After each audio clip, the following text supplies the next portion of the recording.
So beautiful. Respect the black woman. Bam-ba-lam-be, bam-bam-bam-ba-lam-ba-lam-be, bam-bam, bam-bam. In a party one Saturday night, met this Rasta sister looking tight, dressed in khaki and she looked swanky. So I decided, well, I must rap with she. I said greetings. She said, hey Larry, let's take something.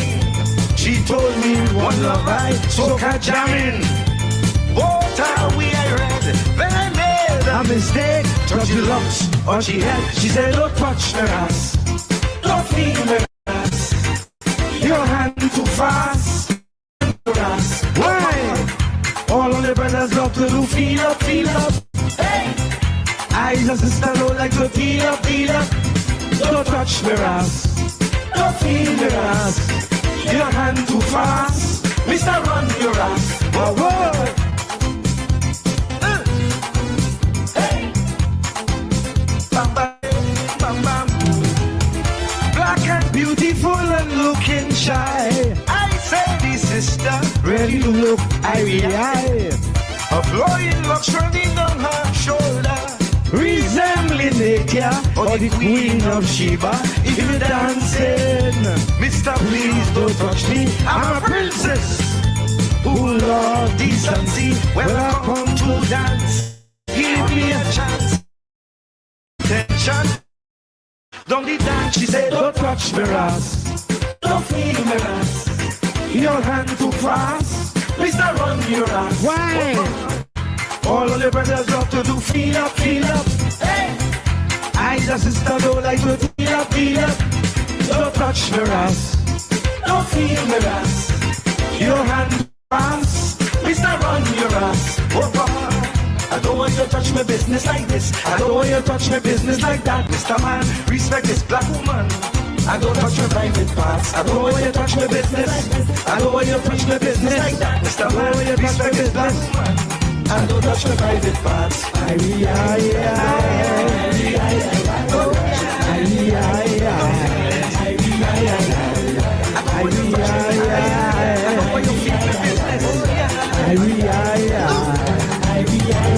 Don't touch it. I ain't pushing sophistication, but I think every man.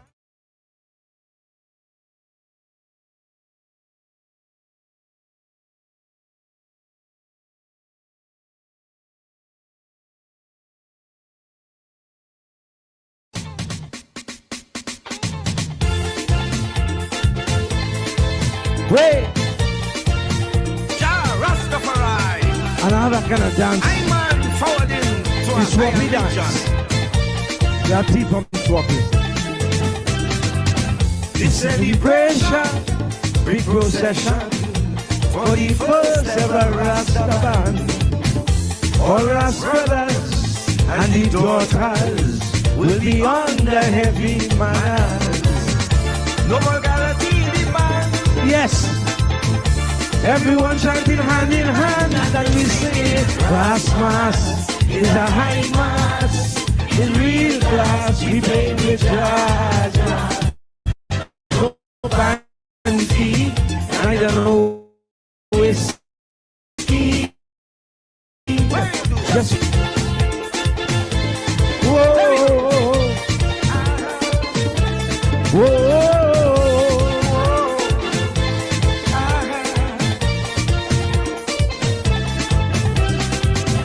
Incense burning, people chanting songs of inspiration.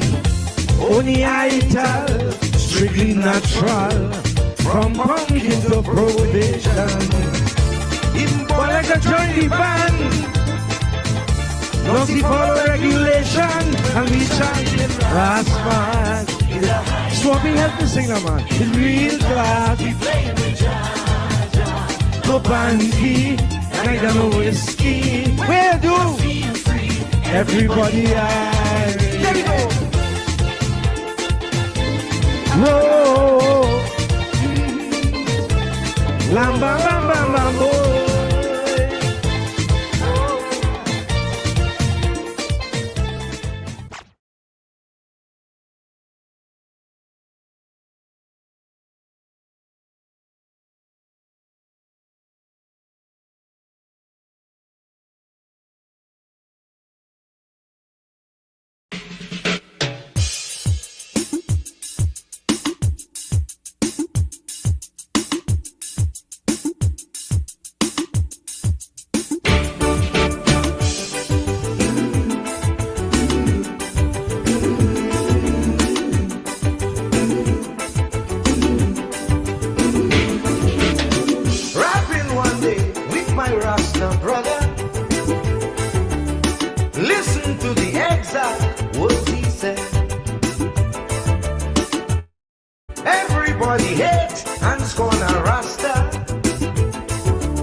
they read the scripture, Samson never saw a Baba.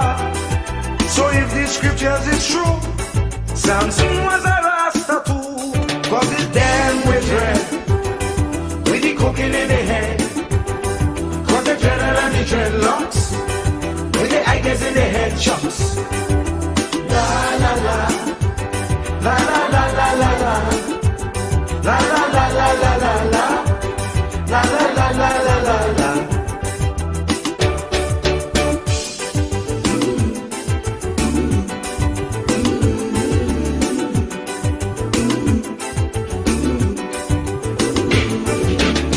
If someone steals money from the treasury,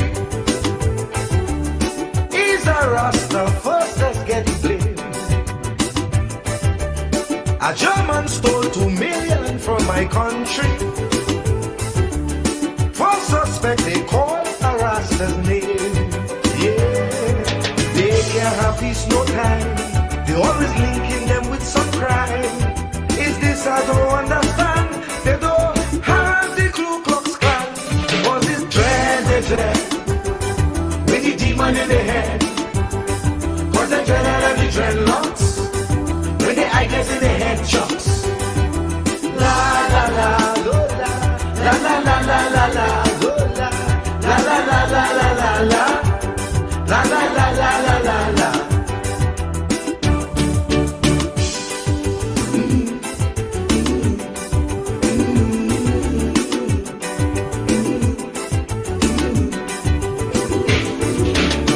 No part of this country's constitution tell you how to look and what to wear. We must treat the Rastas like they are human, regardless to how they keep their hair. Yeah, but whites miscall the Rasta, Jones kill people in Guyana.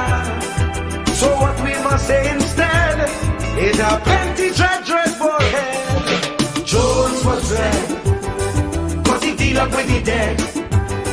Cause he dreaded and the dreadlocks, with the ideas in the head chops.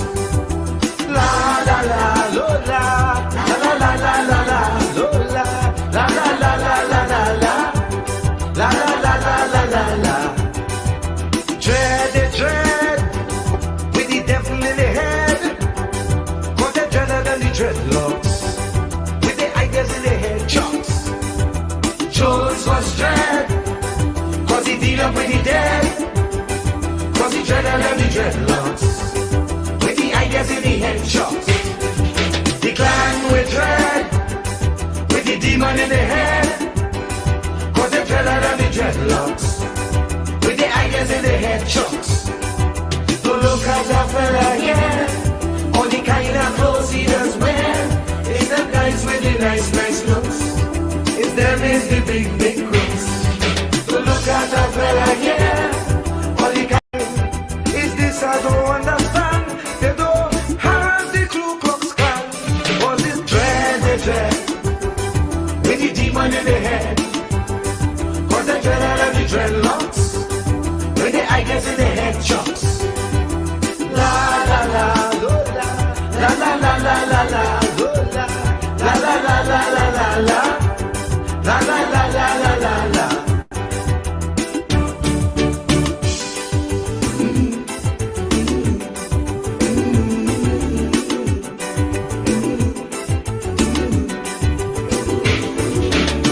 No part of this country's constitution tell you how to look and what to wear. We must treat the Rastas like they are human, regardless to how they keep their hair.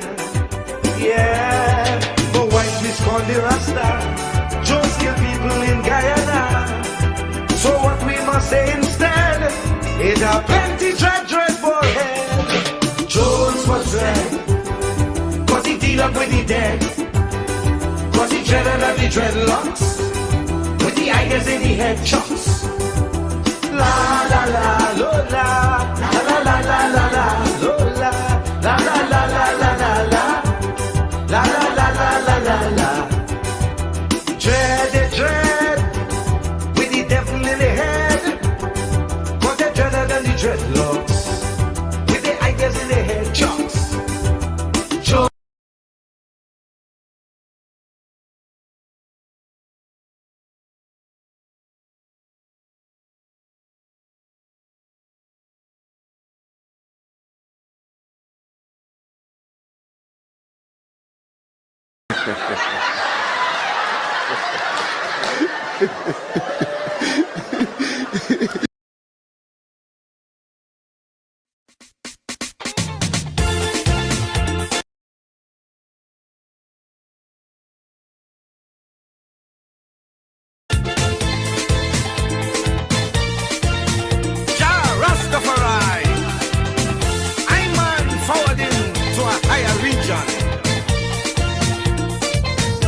This celebration, big procession for the first ever Rasta band. All Rasta brothers and the daughters will be on the heavy manners. No more guarantee in the band. Everyone chanting hand in hand and they singing Rasmas is a high mass, is real class. We play me jazz.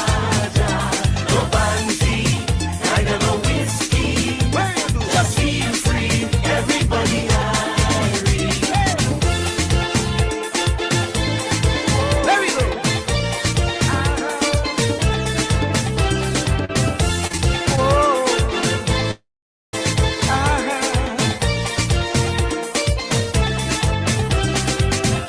Incense burning, people chanting songs of inspiration. Only idol, strictly natural, from pumpkin to probation. Even ballers will join the band. Don't see follow regulation when we chant in Rasmas. Is a high mass, is real class. We play with Jaja. No banfi, neither no whiskey. Just feel free, everybody. There we go.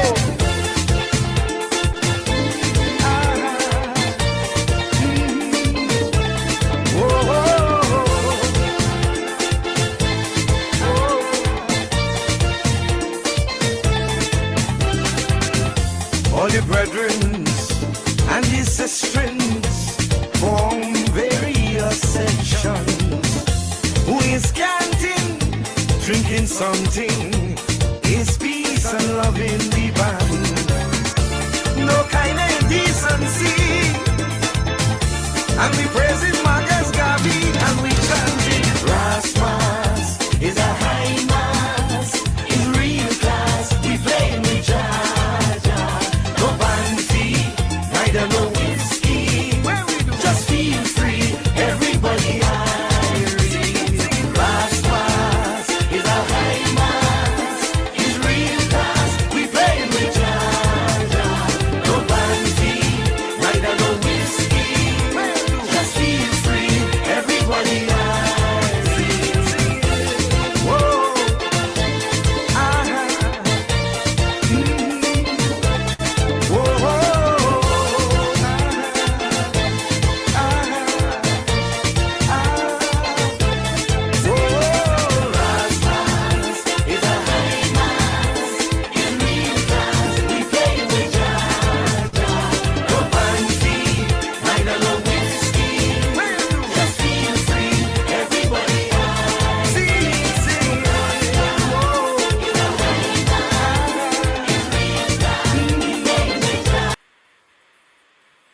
Rasmas.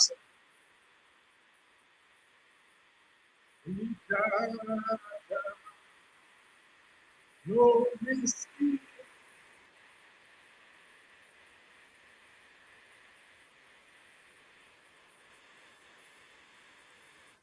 Hey, the Rasmus man, the mighty explainer Winston Henry, one of the greats. You know, we know about Kitchener and Sparrow as the great ones, and Rose as the great woman Calypsonian. But there's so many other Calypsonians who are equal to the others. You know, Sparrow and Kitchener. Yeah. You can say in a league by themselves. They've been blessed. I think it's Chocdas who said when God was giving gifts to Calypsonians, he gave the most to Sparrow. And I will say he gave the second most to Kitchener. But boy, there are others. Explain something as a trilogy there. Trilogy celebrating the Rastafarians. And he was singing those calypsos at the time when our society was still skeptical about Rastas. We have come around now because all of us dread now. All of us dread now. We wearing the dread. We eating the ital. We using the language. This is a Rasta language, you know. And of course, we love reggae music, and reggae music comes out of the Rastafarian movement. Ras Nyabinghi, Ras, not Nyabinghi, the Nyabinghi band from up in the hills of Jamaica came down in 1966. They played when Haile Selassie visited Jamaica, and boy, after then, Rasta music just went. But as you know, Rasta reggae music emerged in the early 1950s. A ska. In the early 1950s, of course, was a pivotal moment in Caribbean history. It was a time of decolonization. All the countries had been given a form of so-called self-government. We had the emergence of the West Indies cricket team beating England in England for the first time in 1950. We had the emergence of a whole host of Caribbean writers, Selvon and Lamin and Naipaul and Method Hudson, all of them emerging in the early 1950s. So the early 1950s was really a gathering of Caribbean genius, of course, pushed by the labor movement in the 1930s and 1940s. And then at the turn of the 1950s, we had all of this genius, political genius, artistic genius coming to the fore. And so reggae, as we know it was born, first as ska, and ska would have lasted from the early 1950s up until around 1968, and then between 68 and 69 for 18 months, what they call 18 glorious months, we transitioned from ska to rock steady. It's basically slowing down of the music and the upping of the bass and the lyrics. Of course, it was boy meet girl lyrics. And then 1969 transition into what we know as reggae, roots reggae, and then in the 1980s transition from reggae to dancehall. But it's all, reggae is a generic term for all of the music, and it's Rasta music, the Rastafarian movement. And the Explainer, the only Calypsonian to have done a trilogy. Calypsonians have celebrated Rastafarians. But Explainer doing a trilogy there. Don't Touch Me Ras. It's a Don't Touch Me Ras. All your brothers like to do is feel up, but I is a woman I don't like to deal up. Really, again, using the Rasta movement to pay tribute to Black women and to say to Black men, you got to respect Black women, and say to all men that you've got to respect Black women. And, you know, that's why Calypso is such a great music. I think it's the greatest music that mankind has given itself, because it uses the Rasta movement. And you say, well, it's praising Rasta, but it's using the Rasta as the gaze to talk about respect for women. Don't touch me, Ras. And she's not talking about Ras, R-A-S-S, she's talking about Ras. Ras. Don't touch me, Ras, because it was a Rasta party. And, you know, um, uh, again, the double attach. You may think he said, don't touch me, Ras. Don't touch me, Ras. All of your brothers like to do is to feel up. But I, as a woman, don't like to deal up, you know? And so it's a song about respect for black women. It's a respect for black women. But using the Rastafarian movement. And then, of course, Rasmas, which is perhaps the most famous of the three. Rasmas. It's really about a Rasta, the first ever Rasta carnival. Only Ital. No Lotal, you know, no panty and none of that lawlessness. And the Calypsonian there again celebrating the uniqueness of the Rastafarian movement. But Bailey basically said, these people who we think are nasty, they're really clean spiritually. They're clean spiritually. It's just the message of the Ras, and they're partying and they're praising Marcus Garvey. No whiskey is provision in the past, right? And using again the Rastafarian movement to talk about the culture of the Caribbean, because the Rastafarian movement comes out of our Caribbean, you know, and to say, you know, all them whiskey and all them thing, them imported stuff. Now the Rasta man say, not a raya, right? We're going to burn something and we're going to eat ital and we're going to drink Marby. And of course, the one that you may not know is Dread. Dreader than the dreadlock. You know, if Samson, if the scripture is correct, you know, Samson never went to a barber. So Samson was a Rasta man. If you believe the scripture, you got to believe in Rastafari. And the Rastas will tell you that again, a synthesis or a synchronization, or we call it syncretism in the scholarship. You know, merging, fusing African religious traits with Christianity. That's what Rasta is, you know. Rasta is what we may call a folk religion, but it's more than a religion, it's a movement. But part of the movement is the religion, the folk religion. And by folk, we mean the religion that arises out of the experience of the ordinary folk. Some of us, you know, we call it a political religion, because the religion is overtly political. You see? So the Rastafari movement, you know, giving rise to new language,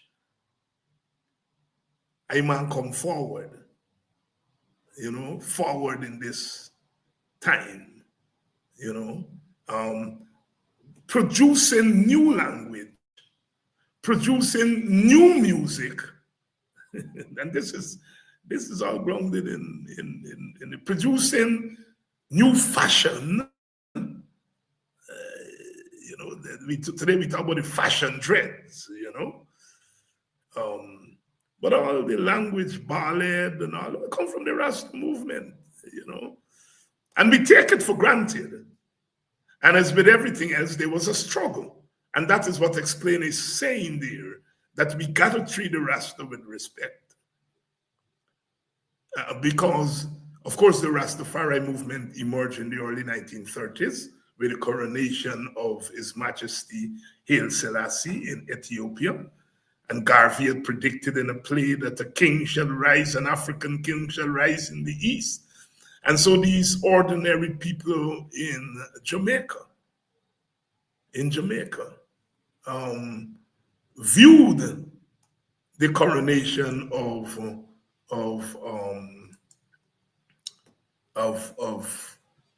Selassie as the fulfillment of Garvey's prophecy.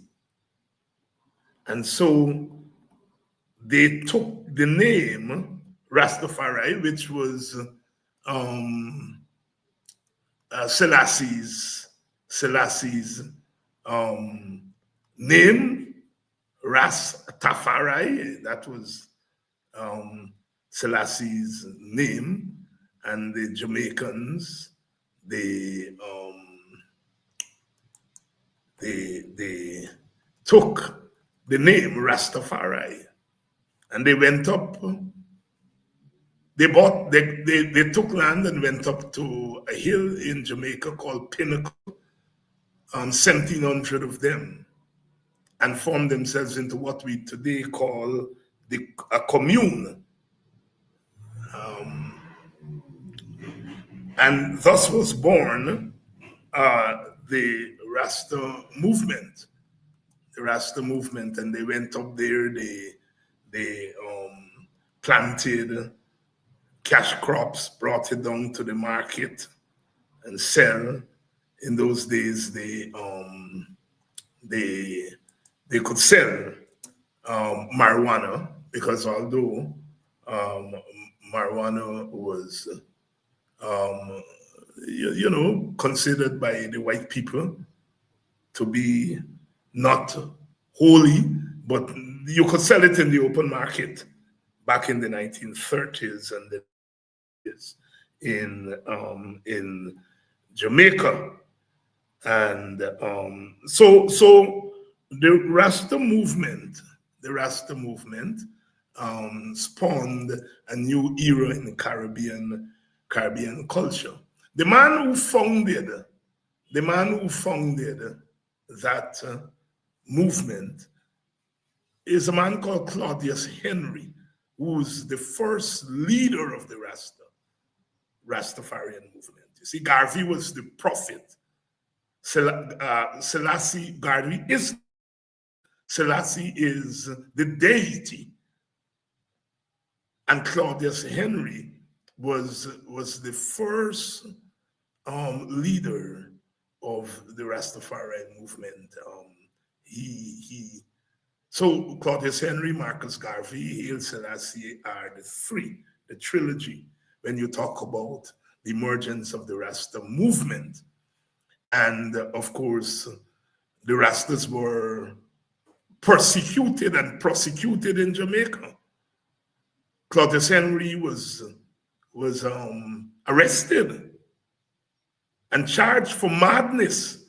He was charged for being mad because a man who was saying that there is a black God, the white colonials said, this man is crazy. How can there be a black God? These black people are inferior.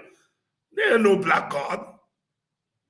And the jail charged him for madness. And of course, when he went to court, he refused to talk, or he was talking in tongues, and they were asking questions, and he would remain silent, and they sentenced him for madness. He eventually died in prison, Bellevue prison there in Jamaica.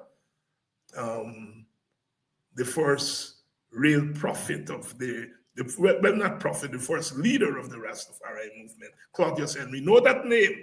No, that name is not well known. We know Garvey, and Garvey himself, as you know, was persecuted and prosecuted in the United States for mail fraud. But again, they thought he was mad because Garvey bought ships, and the ships were plying between Africa, America, and the Caribbean, buying and selling goods. The Black Star Line, it was called, the Black Star Line, and they felt he's crazy. And they locked him up and charged him for mail fraud. Eventually, he was served time, and then he was deported out of America. It's only last year that he was officially pardoned by Joe Biden. Joe Biden finally pardoned after almost 100 years, not almost, more than 100 years. So Garvey was jailed for madness. They call it mail fraud. And Claudius Henry was jailed for madness. And there are people who still think black people are mad. You know? No, I'm not making it up. He charged for madness in the 1930s in Jamaica. And of course, the movement maintained itself after Claudius Henry was jailed and he died. The followers still kept on the movement, and various Rastafari groups. In the 1950s, there were some young people who joined the movement, and they began to sing, and they became part of the Rastafari movement. And they would look at movies, and they would see the Mau Mau fighters in the jungle in Kenya. These were Kenyans fighting against the British for independence, because the British didn't want to give up Africa so easily. We know Angola, Mozambique, and Guinea-Bissau, the Portuguese last left there. But the people in Kenya took up arms, went into the jungle, and were fighting. And these youngsters in Jamaica saw these men with the matted hair, knotted hair. And of course, they were in the jungle fighting, so they ain't got time to comb hair, and so the hair became matted and knotted. And they saw that, and they adopted it in Jamaica. And so the Rastas adopted this hairstyle from Kenyans, the Mau Mau Rebellion, and the Mau Mau Rebels, M-A-U. And at that time, they were fighting. The British had come into Guyana and suspended the constitution and jailed a number of the leaders, Martin Carter, Sidney King, etc. They were up there at Timeri. You remember this? Those of you old enough remember the story that of the governor being in the house and seeing Sidney King in his house. He said, well, what this man is doing here, and this man's supposed to be locked up at what is now Atkinson Field up there. They locked them up there. But while they were in there, Carter and Quayana, but Sidney King he was then, and others, they went on a hunger strike in solidarity with the Mau Mau fighters in Kenya. Because the Mau Mau fighting there. So you see, there's a connection between the Mau Mau fighters, our struggle in Guyana for independence, and the Rastafari movement. And that's the Pan-Africanism that one is talking about. Martin Carter talks about the Mau in at least two of his poems, because he wrote most of the poems of resistance while he was in prison in 1953. Of course, we know the most famous poem there in the poems of resistance. This is the dark time I love. All around the land, brown beetles crawl about. He's writing to his wife. This is the dark time I love. Brown beetles is the British soldiers with their brown uniform, and the poet calls them brown beetles crawl about.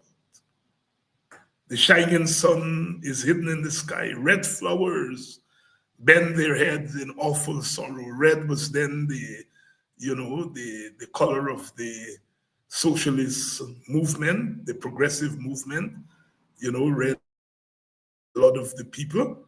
Red flowers, so Martin Carter talks about red flowers, he's talking about the masses. The people bend their heads in awful sorrow.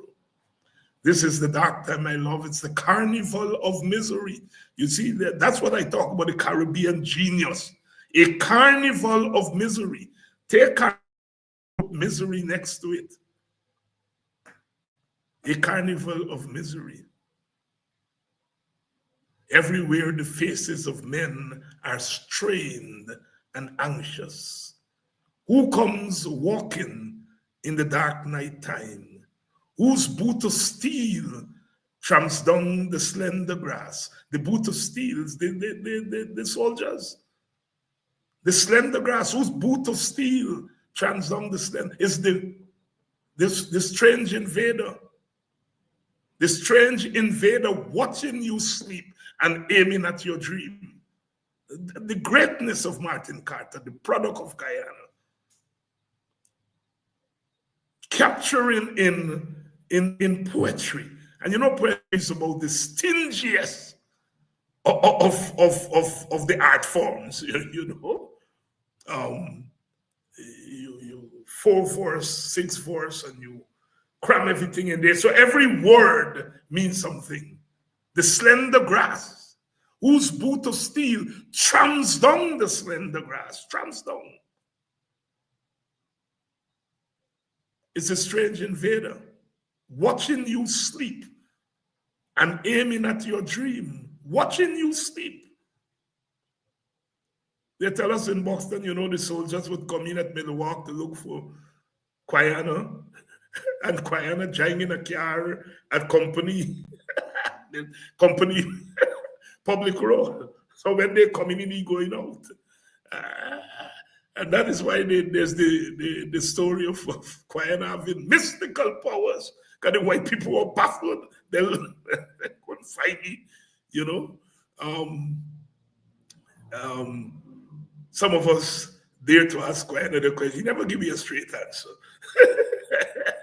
So many people tell me, must ask, brother, you see, if it's true, because not many people would dare ask Guyana that question. I think his son Kofi asked him too. I did ask him, you know. he gave one of his studied answers. but Martin Carter, I am arguing, is the greatest poetic voice of the African diaspora. I will put it even further, but the thing, and they were great poets, but he, you know, this is the dark time I love. I remember the school boy we thought was a love. It was a love poem, you know. Just as we thought that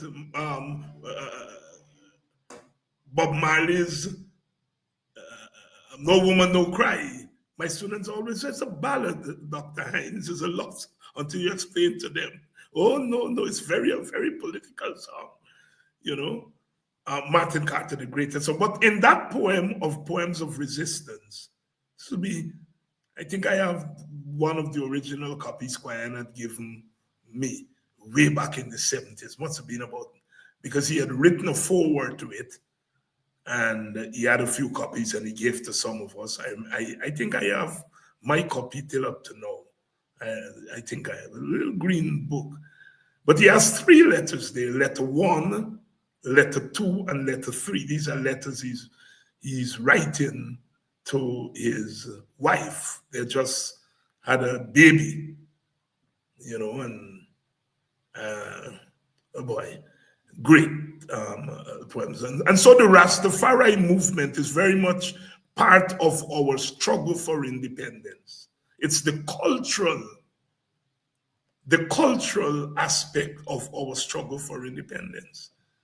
So these young people start to wear their heads, their hair in locks. And that's where the locks came from. It came from the Mau Mau rebels in Kenya. In those days, we say Kenya. In Kenya, it came there only a few years ago. The British eventually compensated descendants of the Mau Mau rebels. because the British admitted that because they slaughtered a lot of the rebels, the Mau Mau rebels, and they admitted and they gave some compensation, I think. But the Rastas were also equally persecuted. In 1963, Alexander Bustamante, who was then the premier of Jamaica, prime minister of Jamaica, because they had gotten independence in 1962, and some men in locks had allegedly killed a gas station owner in Melbourne, Jamaica. And the government decided that the Rastas are evil. And Bustamante ordered the authorities to bring in Rastas dead or alive. Dead or alive. This is from the Jamaican prime minister. And of course, they brought in over 300 Rastafarians. Rastas had to be crawling in gullies and gutters at night to move from one place to the other because they were being hunted. They arrested over 300 of them, shaved their heads and beat them and so on. Recently, about 5 years ago, the Jamaican government gave an apology to the Rastafarian movement and to the relatives of those Rastafarians who were brutalized in 1963.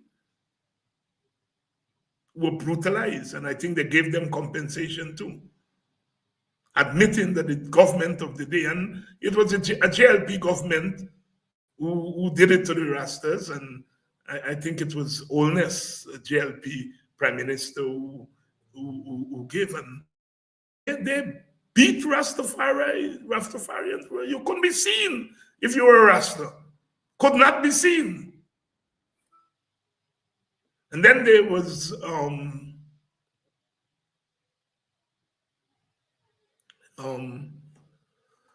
the other story where a Jamaican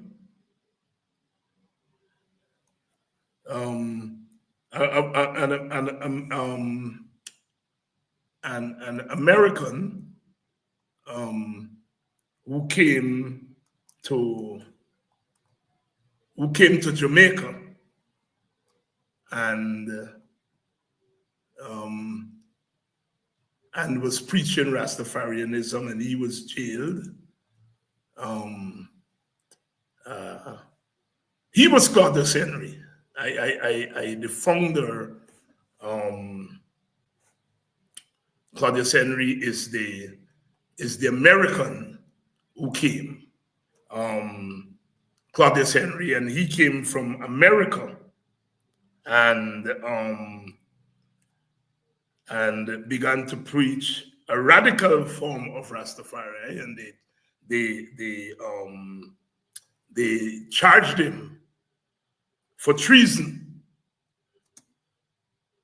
They charged him for treason, and that caused some problems with the Rastafari movement also, and his son came and tried to get him out of prison, and so there were all kinds of problem around the Claudius Henry, but they pulled in Rastas. The real founder, I was confusing, give you the wrong name, it's not Claudius Henry's, Howell. He was the real founder of the Rastafari movement, Leonard Howell. He was the one that founded the movement, and he was the one that was charged for madness. Claudius Henry came later on, and he was charged with treason, and they pulled in a lot of Rastas. So Leonard Howell is the founder. I beg your pardon. Leonard Howell, the founder, leader, as they would say these days, of the Rastafari movement. Garvey, of course, the prophet. And then later on, as I said, Claudius Henry was an American who came, and they charged him for treason. And then 1963, the Melbourne incident. The Melbourne incident. The Rastas only began to get some recognition in Jamaica after Selassie visited in 1966. Visited Jamaica in 1966, and after he left, they began to get some recognition. Before that, the Rastas had made a representation to the University of the West Indies because they argued that they were not violent and they would like the government to stop treating them that way. And they made a representation to the University of the West Indies. At that time, the chancellor was Sir Arthur Lewis. And Sir Arthur Lewis asked Rex Nettleford and two other professors at UWI to go and do some work among the Rastas. And they went and did their study of the Rastas and came back with the conclusion that the Rastas were not violent people because the society had developed this notion that Rastafarians were violent. That is what Explainer was talking about. You know, Leonard Howell, the founder, they thought he was violent because he wouldn't talk when they asked him a question in court. You know, and for them, that was violence. The Rastafari. And so Nettleford came back, and then the government of Jamaica paid money for a delegation. Well, not the government, the university, sorry, paid the passage for a delegation of Rasta to visit Africa, and they visit several African countries. And that would have spurred Selassie visited in 1966. I don't think that Jamaica, that Rastafarian is an official religion in Jamaica today. It's still not. But of course, Jamaica benefits from the Rastafarian movement, and we all. We've come a long way.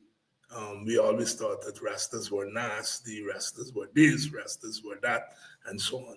The cultural movement of our Caribbean. Good evening. A little bit of history there, a little bit of history there.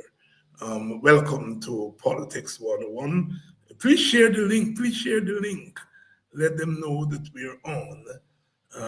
We're on. History as a way of rolling on, moving forward.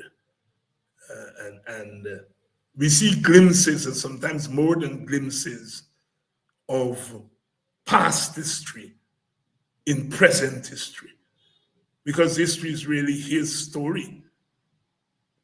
And sometimes if we don't learn the stories of the past, you know, we can't make sense of a lot that we see in the present. We can't. And so it's very important for us to have a sense of our history to really understand what's happening here. Of course, we have a government in Guyana that has no respect for history, doesn't care about it, and in many senses have begun to rewrite history, certainly African history, you know? And so we have to be conscious. We have to be conscious of our history as we move forward. There are lots of talk about extradition and so forth that is going on, and a lot of people are expending a lot of energy on it, and one understandably so. And pardon me if I do not expend a lot of energy on the matter. I've stated my position very clearly that the business of who smuggled what and who smuggled what and who didn't smuggle what, it's a business of the government, and I'm interested in the government and the government role. And I am I am not convinced yet because the government is promising to sing on Mohammed, and Mohammed is promising to sing on the government. And they ain't singing yet. And that's when I would become interested. You know, for me, this as of now, I'm treating the matter of the Mohammeds as a private matter. I know young Mohammed is now in politics. He's now a parliamentarian, and so is the private becomes public in many regards. But I still see that when I hear the government role, then I'm ready to engage this issue. And that is why I am not spending the money on it. I understand that there is an aspect of Guyanese political culture that stands with the underdog. And I see a lot of people who are not necessarily supporters of Mohammed standing with him as the underdog. And I understand that aspect of Guyanese political instinct.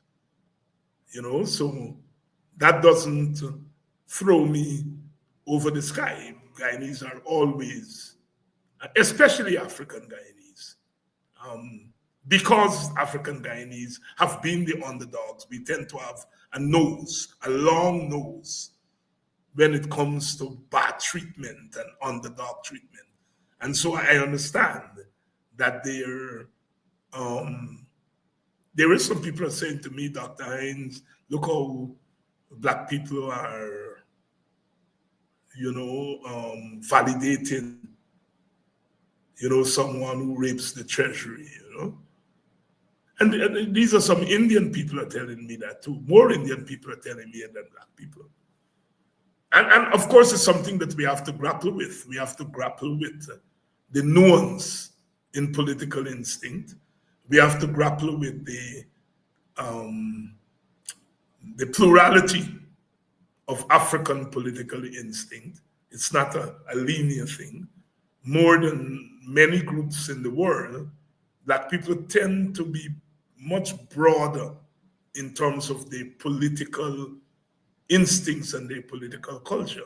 They're more likely to step outside of the tribe on what they consider to be matters of principle.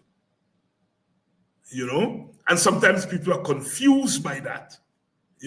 I would argue it's not something that is permanent. There's what you may call a pull-push factor in the way human beings respond to the world around them.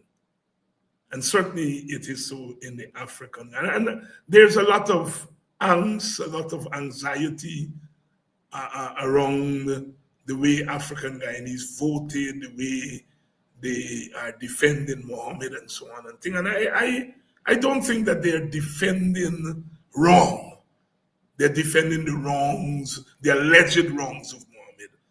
I think they recognize that we have a government that is using state power to silence its opponents. And I think that is what they're responding to. They're responding really to the government and the way in which they perceive the government is going after Mohammed. And I think that is the big factor here. And a lot of our commentators are not keen in on that. That there is a great distrust of the PPP government by African Guyanese. And I would say even the handful of African Guyanese who vote for the PPP are distrustful of them. Because if you talk to them, they will tell you they basically are doing, if you can't beat them, join them. And the PPP, I think a lot of I'm not sure that Jack Dio is fooled. I think Jack Dio has more sense than 5,000 of them in the PPP put together. I think Jack Dio understands that African people don't love the PPP. and that what he's doing is trying to capture them for votes. He started out by trying to capture them to defend the PPP. That is, what they're now calling scrapeheads. And Jack Dio recognized that Jagan had said about the 1960s that the PPP was in office but not in power because they couldn't govern in Georgetown, because that's not where their followers live. And I think when they came back to power, people like Jack Dio and them decided, look, the enablers of the PNC, that they were going to use enticements to get them, hence the so-called phantom groups. So Jack Dio went there, the Jack Dio government went there, and then they moved from the phantom groups now to this money. And so it's a matter of survival. But Jack Dio, I think, understands that African people don't necessarily like the PPP politically. When Jagan died in 1997 and they were moving the body from Georgetown to Babujan, they were stopping in the Indian communities. And when they got to Buxton, they were passing, and the people in Buxton said, no, you're not passing here, you're going to stop here, because he was the president of Guyana. And the Buxtonians stopped the procession, and I think they might have opened the coffin and for them to see him. But they were not PPP. But is that part of their instinct for fairness? And I where I stand on the issue of race being better than another race, and that's racism, and one race superior. But there is a difference. There are differences among ethnic groups, and the differences come out of the different experience. Having experienced slavery, Africans have a different attitude to the general humanity.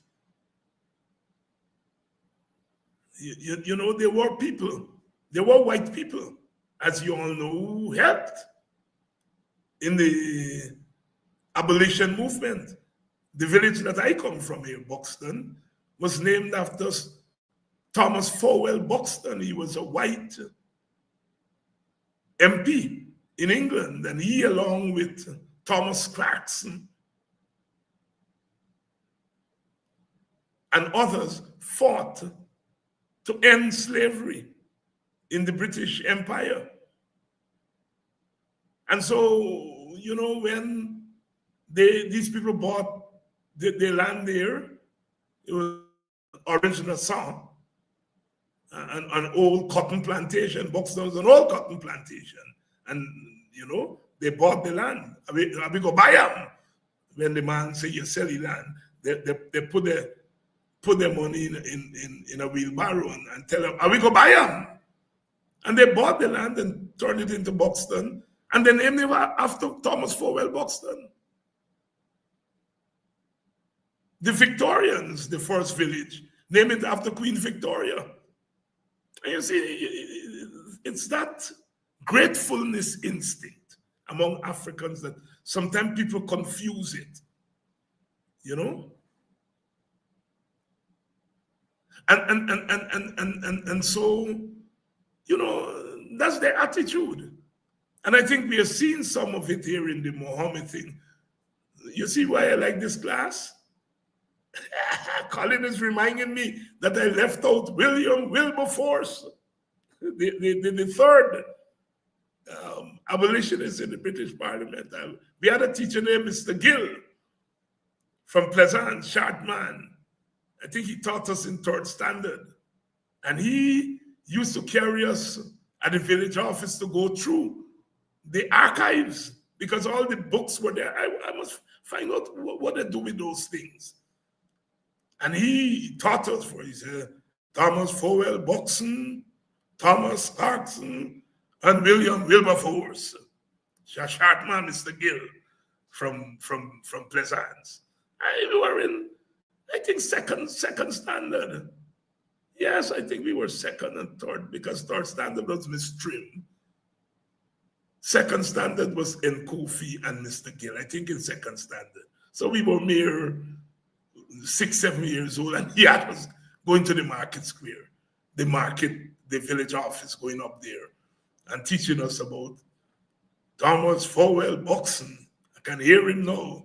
Thomas Clarkson and William Wilberforce. I think he came back and he taught us in high school too, Mr. Gill. But thank you, Colin, for reminding me of William Wilberforce. And so, there's always that thing among Africans. But don't misunderstand it for loyalty. It's gratefulness.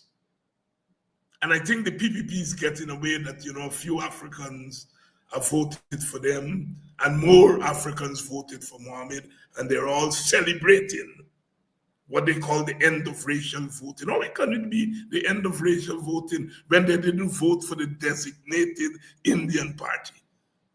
Or when the other race didn't vote against its designated Indian party? Its designated Indian party. That is, the other race didn't vote for the designated black party. And in celebrating, they not realize what they're doing. What they're doing is celebrating what they see as the dismantling of black consciousness. And they're cussing me every day and night. Their times is stuck in the past. He's stuck in the 70s. And the 70s, 60s and 70s was the era of civil rights, the era of black power. And these people are celebrating the end of black power, black empowerment. I mean, what can be more racist than that? You are taking people's struggle for liberation and you are planting it in a period of time and stopping it there. You're saying that black people are not dynamic, they don't bring forward their experience, but they do. The Black Power movement started in the 60s and the 70s. It wasn't the first Black Power movement. Many in America would remember the Harlem Renaissance, the great African Enlightenment period.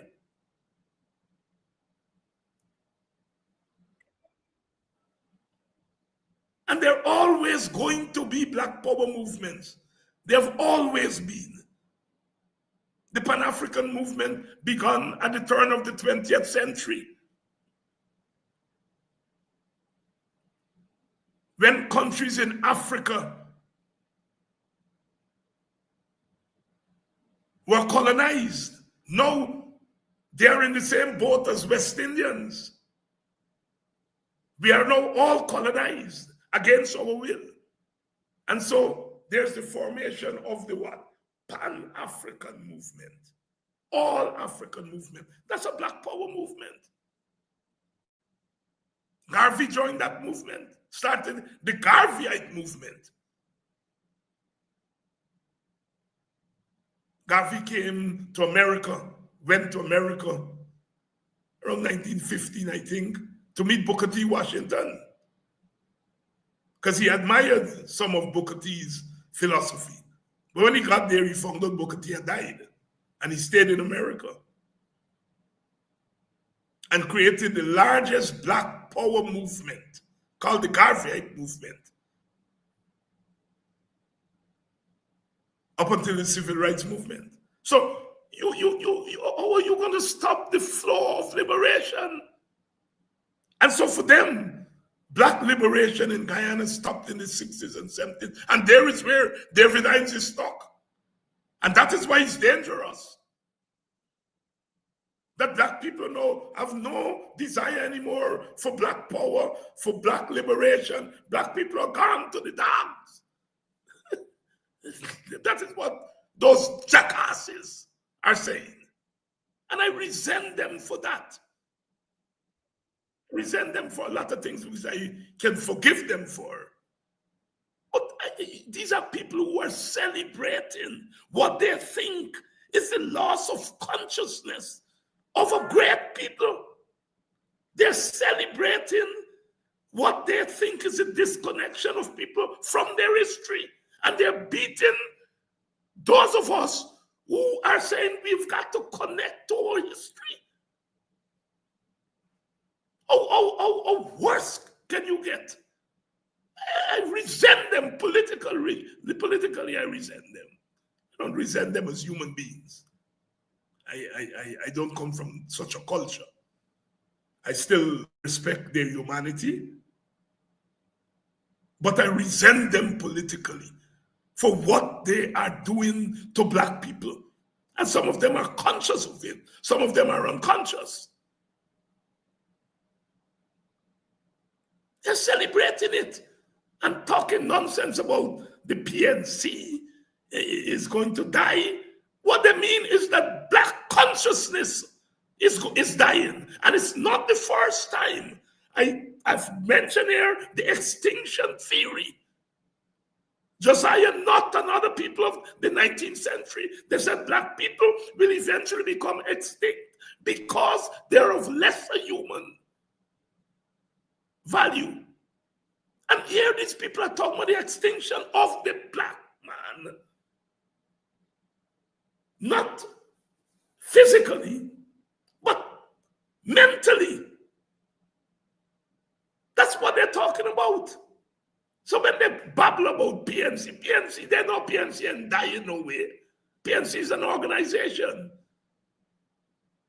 Burnham used to say, if you get rid of me, another Rasta going to take my place. And they never like Burnham and all the Rastas that take his place. So they're now saying Aubrey Norton is the worst thing ever. Well, they say that about Burnham, and they say that about Height, and they say that about Carbine and all the others. No black leader will suffice to them. They tried to get Norton to condemn me. Norton didn't do it. And what they end up doing, they end up saying Norton worse than me. That's what they can't come to me with that nonsense about condemning a black leader. I am critical of black leadership, but I will not condemn a black man. And they won't come to me with that nonsense because they know where I will tell them to go and shove it. Because at the time when you are trying to bury black people, I am not going to bury another black leader. Will not do it. But they think that the black middle class political leaders are fragile and fickle. So they work on them. They work on them. They work on me. I working on them. I don't know where they get.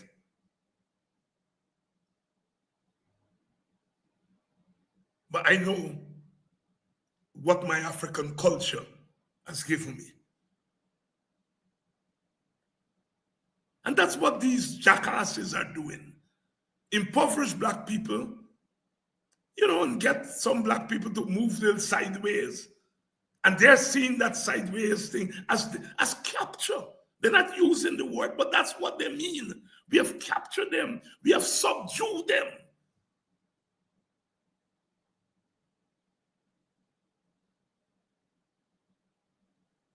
And they feel that people like us are in the way. Well, yes, I want to disturb my neighbor. I want to disturb my neighbor on this.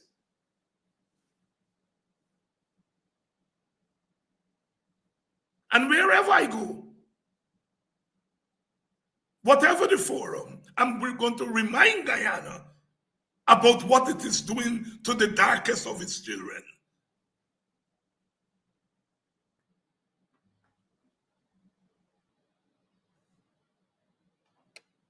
And that's the fight.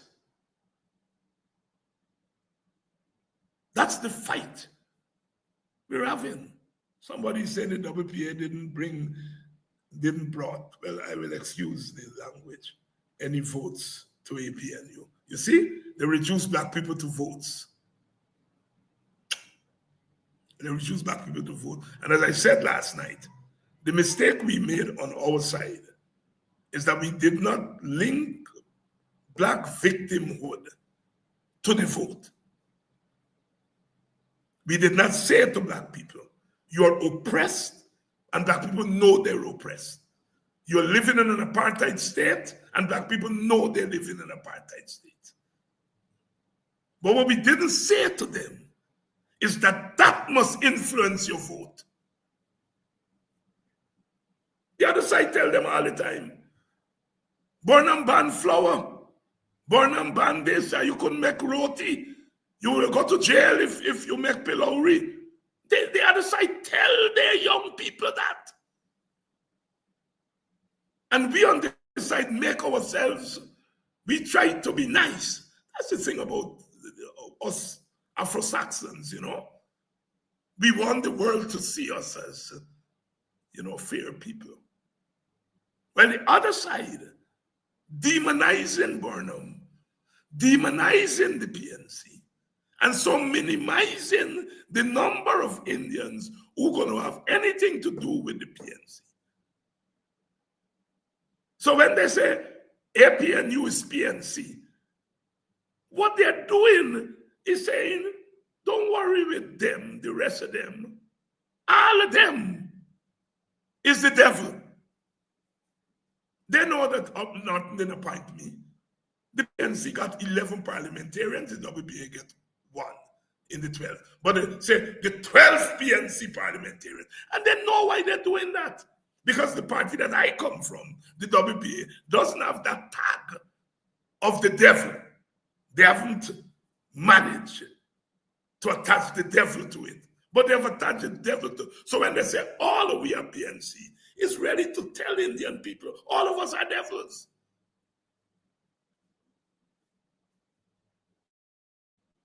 You see, in politics, you have to listen to the other side. Always. In ethnic societies, groups compare themselves with each other. They compare themselves. Indian people compare themselves with Africans, Africans compare themselves with Indians. That's a fact. And now Amerindians are coming more and more into the mix. It's a fact. But when they get some of our black people to say, oh, race is not a problem, race is not the problem, you know, and then they're laughing at you when you say that, because they know race is the issue. And they don't have to say race, because they are not an original race. Africans are a race, black and white. East Indians are part of the color code by default, the brown, but they did not experience slavery. So when you're talking about the fundamentals of race, East Indians are not a race. In fact, they left Guyana as Indians, and when they land at Kennedy, they become black in America.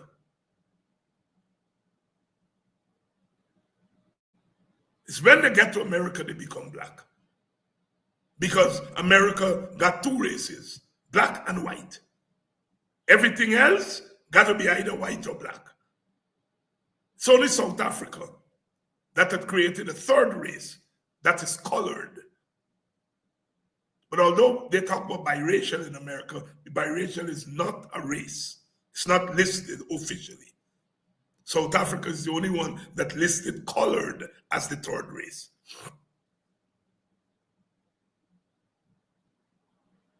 And so that is the grand plan that they're playing on black people. And you all got to realize what they're doing. They're taking away all the tools that people use to fight for freedom. They're taking it away from you. They're taking away the streets from you.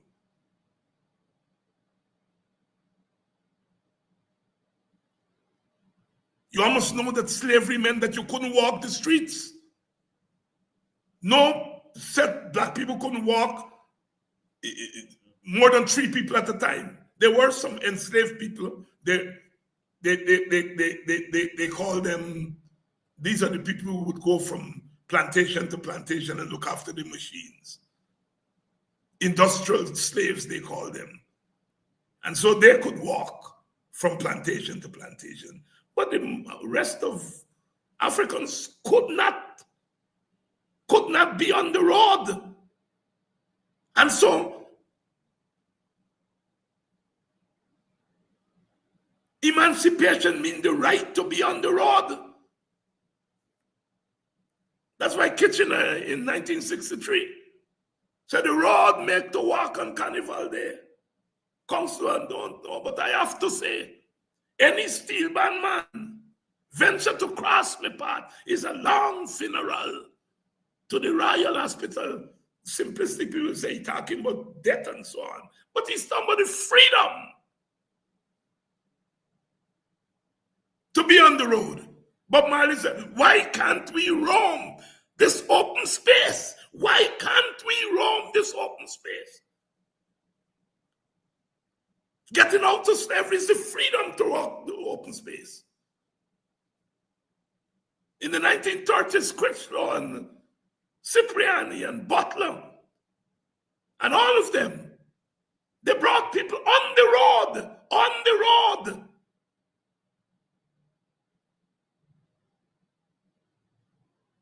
The open space. Why can't we roam this open space? Bob Marley singing that during the curfew in the 1970s in Jamaica when Michael Manley called a curfew. Roadblock. I got to throw away my herb stock. Why can't we roam this open space?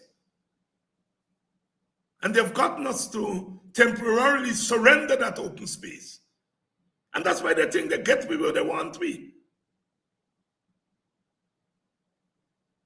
We have to go to the ballot box because at the end of the day, in a society that is not caught up in revolution, the ballot box determines who governs. So we have to get there. But the ballot box is not an end in itself. The ballot box is a procedure. It's procedural democracy. It's a procedure. It's a means towards an end. And the end is freedom. The end is not winning an election. That is the path. You can win an election, but if you don't generate freedom, then the election becomes anti-freedom. And they fool us sometimes.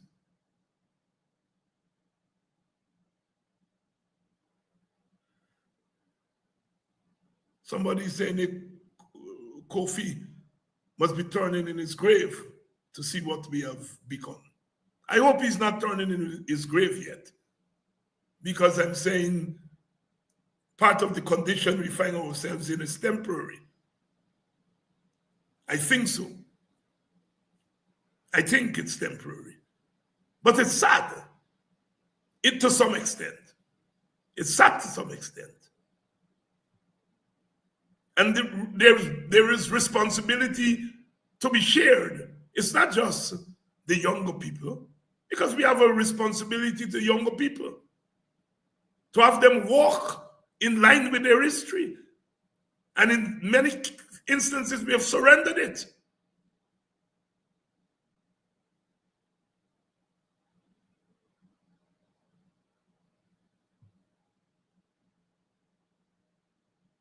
They tell me, oh, David Hines playing Calypso. The young people don't want to hear Calypso. The young people want to hear bam, bam, bam, bam. They're glad for young people to be listening to some of the Lawless music, as we call it. Lawless music was always there. Don't believe that it's only now you get Lawless music. You get Lawless music in different creation. But maybe the problem with this generation is that it's only Lawless music. or mostly that is music they're listening to. There is some of the one-man band and thing. They do play some of the old African folk songs, Keme Baka Me Muma Country, etc., etc. So we have to be very careful. So when they bring these outside artists for our young people to go at the place and get on bad, they know what they're doing. And it's okay to go and get on bad. Nothing is wrong. The mighty Duke said, get on radical. Nothing is wrong with that. But you must be connected to the other aspects of our culture. And that is where I think we are failing our people. Because it's almost a fear to say Africa, to say black, because you fear Jack Joe will call you racist. Jack Joe can call me a racist till the cows come home. I fear not Jack Joe. And Jack Joe cannot define me. I will not allow Jack Joe to define me. And I'm afraid that some of our black political leaders are allowing the Jack Joes of this world to define them. Every time Jack Joe calls me a racist, he helps my cause. Because he's alerting black people that there is someone or a group of people who have an alternative view to the one that he and his government is pushing. Every time he calls, he helps our cause. Because he's pointing me out to his people. So I have to define me. And that's what more of our leaders have to say. We have to say, you will not define me. Bob Marley says, we are what we are, and that's the way it's going to be. You can't educate I for no equal opportunity. Talking about my freedom, my people's freedom, that's what I am talking about. Jack Joe, well, you know how I feel about some of the others. They define me. They define me. If I allow you to define me, then I'm making Kofi turn in his grave. And my auntie will cuss me nasty from her grave if she believes that I'm allowing the likes of Jack Joe to define me. You call me a racist, I'm going to wear it with a badge of honor.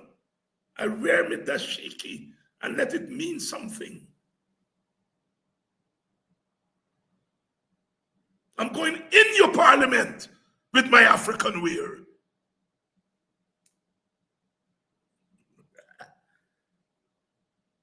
In your parliament. That's what I'm talking about. You throw me out, you throw Africa out. Oh no. That's the defiance. I'm not going there with no white man suit.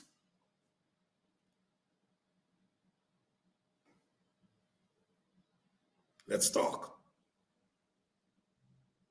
Let's talk. I am making a statement to my people and ultimate to you that you are going to see African resistance in the halls of the National Assembly.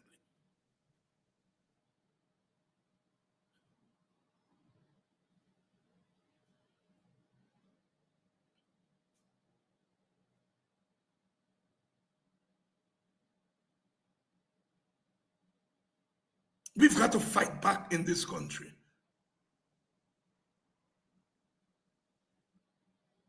In the time of revolution, we fight revolution in 1763.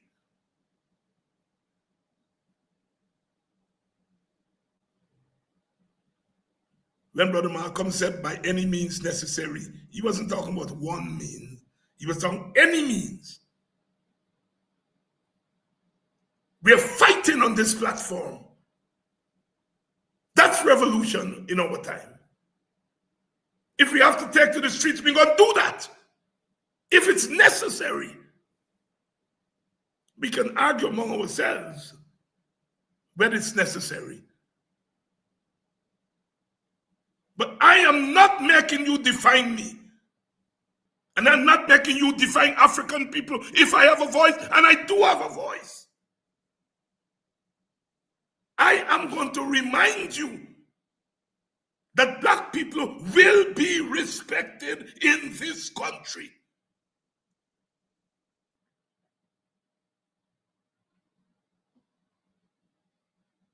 If you all want to cuss me down, you all can cuss me down in there. Me and gonna cuss you all back there. But me mouth the left in me mama belly. I'll cuss you all back outside.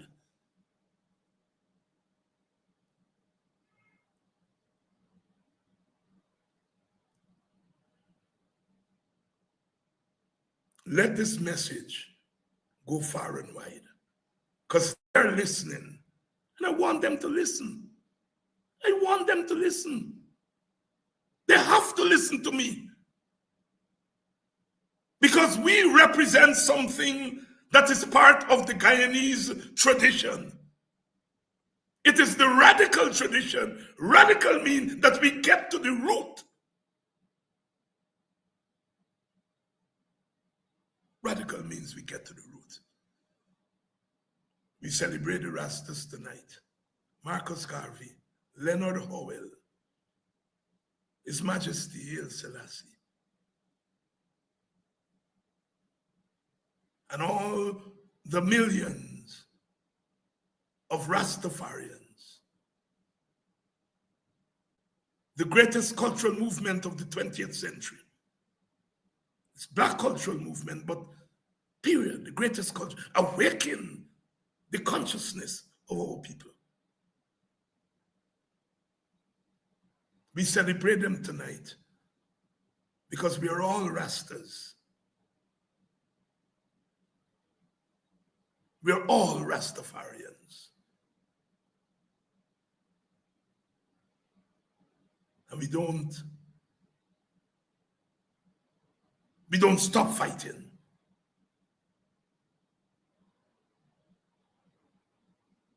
We don't stop fighting. Some of us are being misled, but there are always, to be misled is to be human. And sometimes, we have to cuss and so on, but then stand firm the next day. Stand firm the next day. The logic of freedom takes us to a place where sometimes the recipients of freedom take freedom for granted. Take freedom for granted. And we play around with it. That vote cannot be worth $40,000 or $50,000 or $60,000. It cannot. That's the price you are putting on the legacy of Kofi. $40,000? Oh no. Is that the legacy you put in on your grandmothers, foremothers, foreparents, the founders of Victoria and Queenstown and Buxton and Pleasance? That's the price you put in? $40,000? Black man, catch yourself. And I ain't stopping telling you all that. Catch yourself.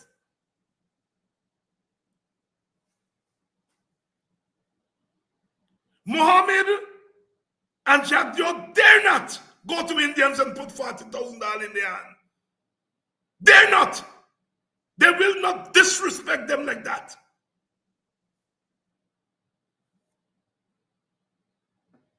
They will not go to Indians, build a house, see 8,000 people in a village, 5,000 people in a village, build 5 houses, and tell the rest of Indians, vote for me. And now you're going to get house like that. They can't go to Indians and tell them that. Why do they think they can come to Africans and tell us that? Because partly we allow ourselves to appear vulnerable. Black man, catch yourself.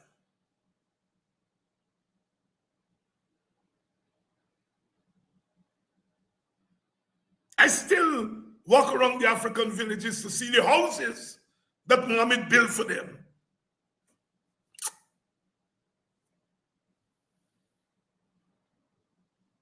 All right, you all get cock, you all get fool. I still love you all. I still love you all. But God tell you all get tech.